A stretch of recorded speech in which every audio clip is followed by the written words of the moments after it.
High বন্ধুরা, আজকে একটা নতুন কাজ আমি ধরেছি। সে কাজটা বাড়ির চারিদিকে যেমন ড্যাম পড়ে গেছে তেমন ক্র্যাক হয়ে গেছে। তার জন্য আমাকে কি করতে হবে, প্রথমে আমাকে জল দিয়ে ওয়াশ করার পরে এই ড্যাম শিটটা মারতে হবে।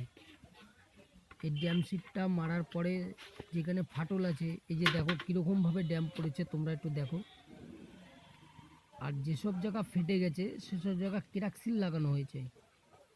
খুব সুন্দর একটা প্রোডাক্ট ক্র্যাকসিল। আপনি মানে এই যে যেরকম ড্যাম পড়ে গেছে, ড্যাম্পে কিন্তু আমি ড্যামসিল ইউজ করছি, আর যেখানে ক্র্যাক পড়ে গেছে সেখানে কিন্তু আমি ক্র্যাকসিল ইউজ করেছি। ক্র্যাকসিল এত সুন্দর একটা প্রোডাক্ট, মানে খুব সুন্দর একটা প্রোডাক্ট। মানে যেসব জায়গা ফাটল ধরে যাবে সেই জায়গাগুলো যদি একবার ক্র্যাকসিল লাগানো যায়, সেখান থেকে আর কোনোদিন ফাটল ধরবে না এবং জলও সোপ করবে না। আর ড্যাম স্টপ যেটা আমি বলছি,